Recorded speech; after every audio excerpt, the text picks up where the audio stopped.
నిన్ను ఇలా చూసేసరికి ఎంత కంగారు పడ్డానో తెలుసా? ఎంత కంగారు పడ్డావు? నీకు నవ్వులాటగా ఉందా?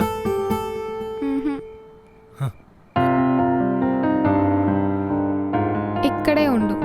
అసలు ఇంట్లో వాళ్ళందరూ ఏమయ్యారు? గుడికి వెళ్ళారు.